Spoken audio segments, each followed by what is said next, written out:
Hi hello welcome to our channel Sravanthi Bollochu home vlogs. Today special recipe కొబ్బరి onion శనగపప్పు fry. కొబ్బరి onions శనగపప్పు కాంబినేషన్లో ఇలా ఎప్పుడైనా కర్రీని ట్రై చేశారా? రైస్తో సర్వ్ చేసుకున్నా, రోటీస్తో సర్వ్ చేసుకున్నా చాలా టేస్టీగా ఉంటుంది. అంతేకాకుండా సింపుల్గా ప్రిపేర్ చేసుకోవచ్చు కూడా. మరింకెందుకు ఆలస్యం, టేస్టీగా హెల్దీగా పచ్చి కొబ్బరితో టేస్టీ కర్రీని ఎలా తయారు చేయాలో చూసేద్దామా?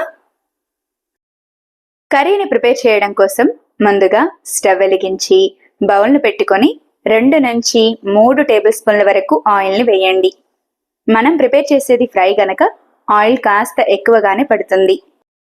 ఆయిల్ చక్కగా హీట్ అయిన తర్వాత 1 స్పూన్ జీలకర్ర, 1/2 టీ స్పూన్ వరకు ఆవాలను వేసి ఆవాలు జీలకర్ర కాస్త చిటపటలాడేంత వరకు ఫ్రై చేయండి.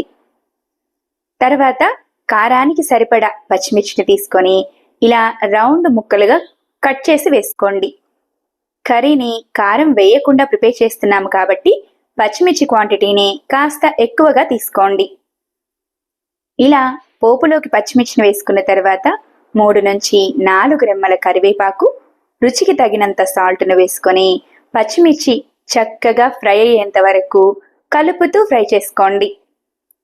పచ్చిమిర్చిని మరీ ఎక్కువగా ఫ్రై చేయాల్సిన అవసరం లేదు. కాస్త పచ్చివాసన పోయేంత వరకు కలుపుతూ ఫ్రై చేస్తే సరిపోతుంది.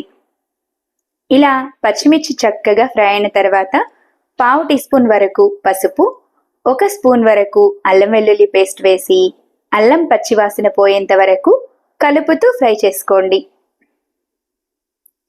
అల్లం చక్కగా ఫ్రై అయిన తర్వాత చిన్న ముక్కలుగా కట్ చేసిన 4 మీడియం సైజ్ ఆనియన్ తరుగును వేయండి.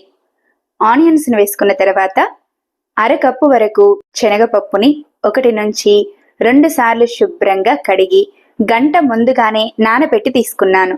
మీరు కర్రీ ప్రిపేర్ చేసే గంట ముందుగా ఇలా శనగపప్పుని చక్కగా నానబెట్టుకొని తీసుకోండి. ఇలా తీసుకున్న శనగపప్పులోని ఎక్స్ట్రా వాటర్ అంతా తీసేసి శనగపప్పును మాత్రమే పోపులోకి వేసేయండి.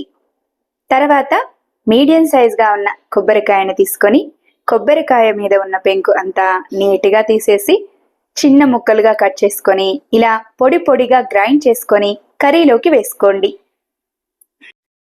కొబ్బరి పొడిని వేసుకున్న తర్వాత రుచికి తగినంత సాల్ట్ను వేసుకొని కర్రీ మొత్తం కలిసేలా బాగా కలిపి బౌల్పై మూతను పెట్టి స్టవ్ని లో ఫ్లేమ్లో ఉంచి మాత్రమే 5 నుంచి 10 నిమిషాలు ఉడికించండి.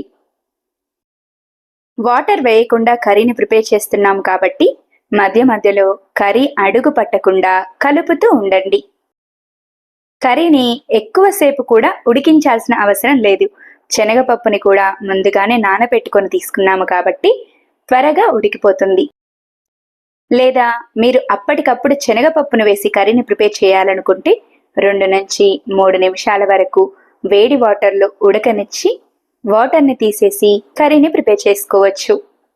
మీ ఇష్టాన్ని బట్టి మీకు నచ్చిన పద్ధతిలో నానబెట్టి కానీ ఉడికించుకొని కానీ కర్రీని ప్రిపేర్ చేసుకోవచ్చు. ఇలా ఆనియన్ కాస్త ఫ్రై అయిన తర్వాత కర్రీ మొత్తం కలిసేలా బాగా కలిపి 2 టేబుల్ స్పూన్ల వరకు ధనియాల పొడి వేసి కర్రీ మొత్తం మసాలా కలిసేలా బాగా కలిపి సన్నగా చాప్ చేసిన కొత్తిమీర తరుగును వేసి స్టవ్ ఆఫ్ చేసేయండి. అంతే, సింపుల్గా టేస్టీగా కొబ్బరి ఆనియన్ శనగపప్పు ఫ్రై రెడీ. ఇలా రెడీ అయిన కర్రీని రోటీస్తో కానీ రైస్తో కానీ సర్వ్ చేసుకుంటే అద్భుతంగా ఉంటుంది. చూసారా, ప్రాసెస్ కూడా ఎంత సింపుల్గా ఉందో. మరింకెందుకు ఆలస్యం, మీరు కూడా తప్పకుండా ట్రై చేసేయండి. నా వీడియో కనుక మీకు నచ్చినట్టయితే లైక్ చేయండి. ఇలాంటి మరెన్నో ఇంట్రెస్టింగ్, టేస్టీ, హెల్దీ రెసిపీస్ కోసం నా ఛానల్ని సబ్స్క్రైబ్ చేయండి. ఈ కర్రీని మీరు కూడా తప్పకుండా ట్రై చేసి ఎలా వచ్చిందో కామెంట్ చేయండి. Thanks for watching.